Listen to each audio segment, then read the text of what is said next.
Chers Guinéens et Guinéennes, Monsieur le Président de la République de Guinée-Conakry,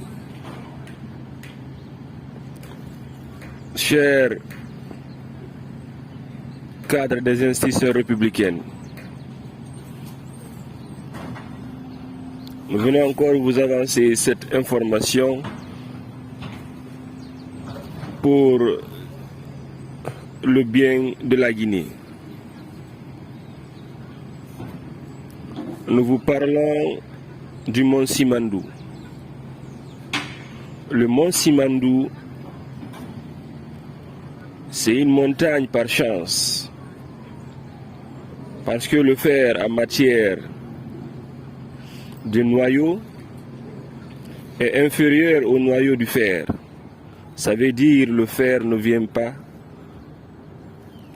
de la terre. Le fer vient depuis le ciel. Comme dit le Coran, wa anzalna al-hadid fihi ba'sun shadid, ainsi de suite. C'est quelque chose qui a été fait descendre, et non pas une chose qui est quittée depuis la terre. Donc, en réalité, cette montagne a une importance capitale pour le développement d'une nation.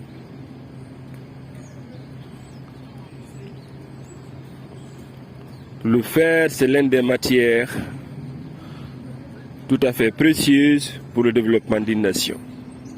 Tout ce que nous voyons, les engins, les véhicules, les motos,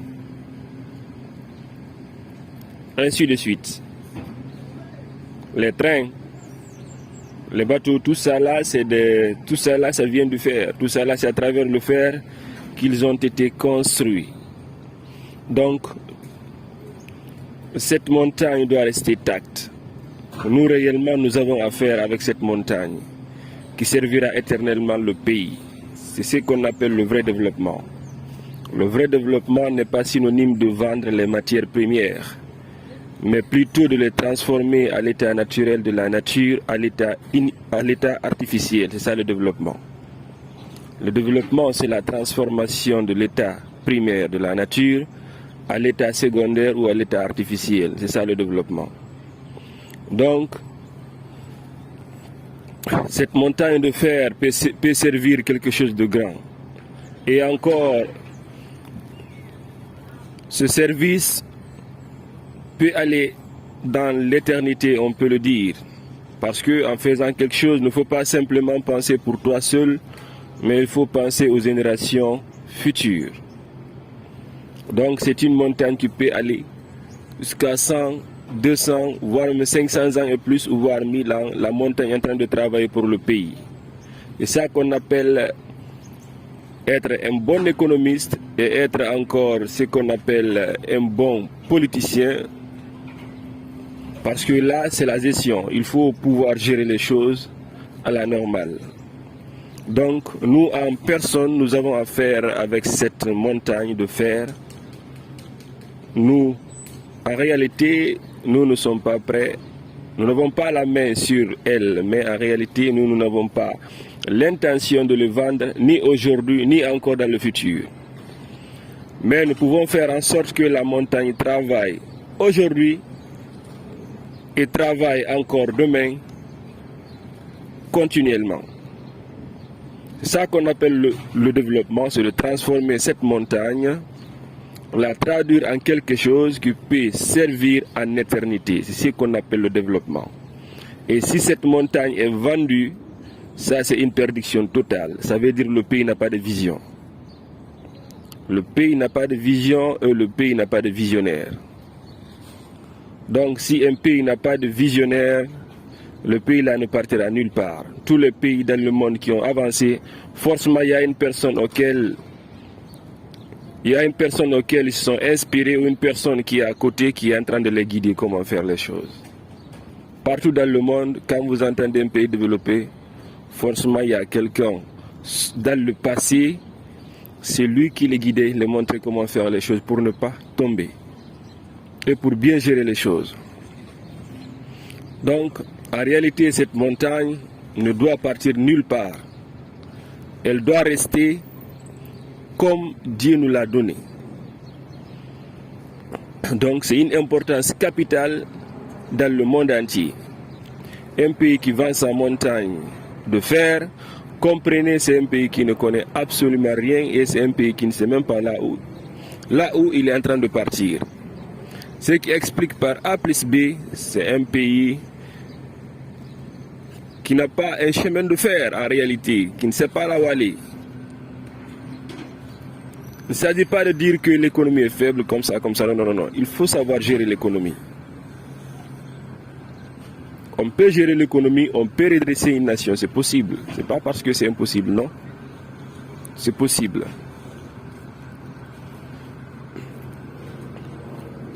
Il n'y a pas une chose qui fatigue la Guinée plus que la justice. C'est pas parce que la Guinée n'a pas de loi ou bien n'a pas de juges, non. Mais comment les positionner dans le pays pour que les fonctionnaires soient comme des règles. C'est là. En réalité, il y a des textes réglementaires, il y a des articles, ainsi de suite.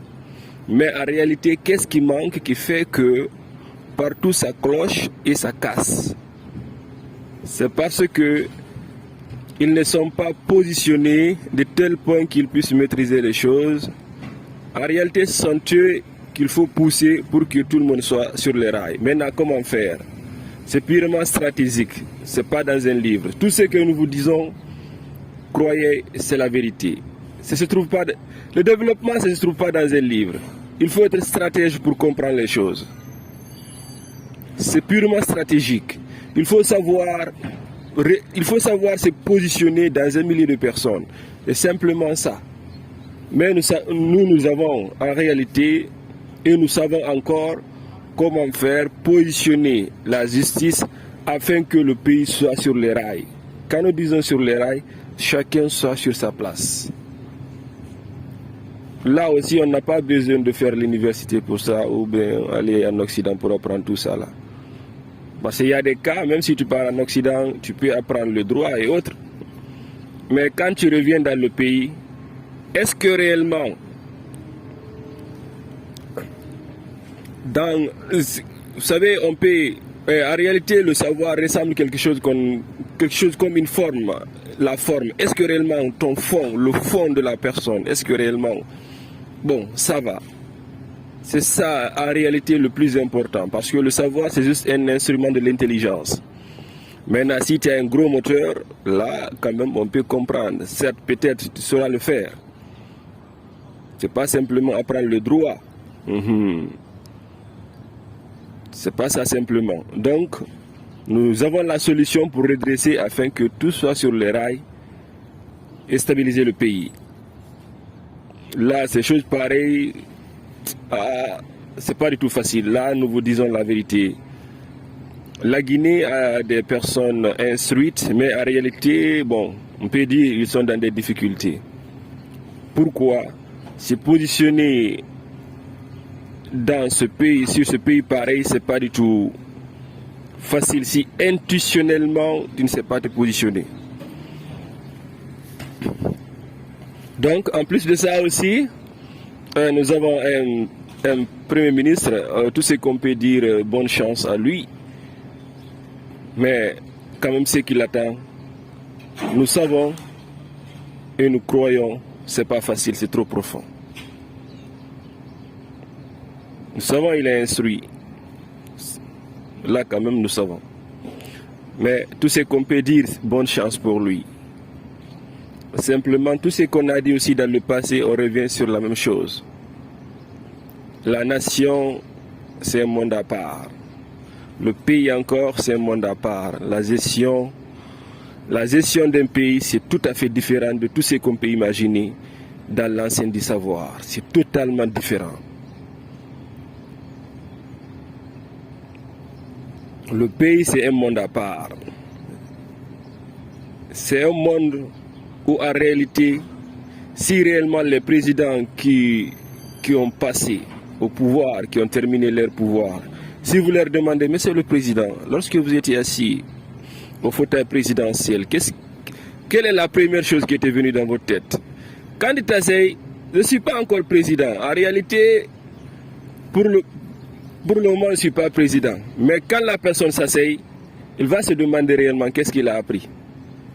Parce que où commencer, où aller. Donc c'est ça. Il y aura beaucoup de points d'interrogation qui vont venir devant ses yeux. Donc il va avoir beaucoup de points d'interrogation. Où je vais aller? Comment je vais me positionner? Comment? Maintenant, si la personne, dans son fort interne, le moteur, si ce n'est pas un gros moteur, ça ne serait pas du tout facile. Voire même impossible.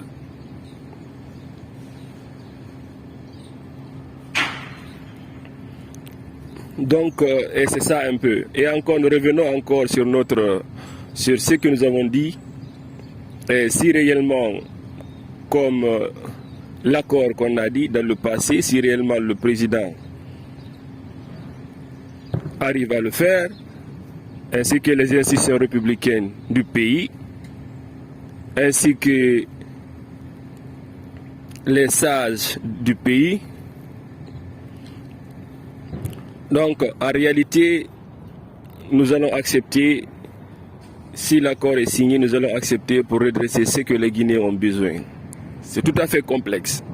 C'est un monde complexe, maintenant encore, qui est dans une autre complexité.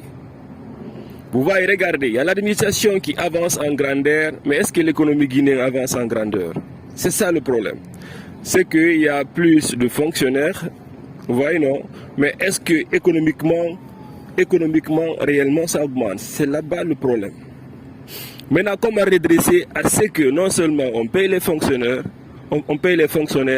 mais aussi on arrive à augmenter l'économie du pays? Vous voyez, c'est complexe. Presque naturellement, l'économie guinéenne, bon, c'est pour les fonctionnaires, hein, presque c'est pour les fonctionnaires.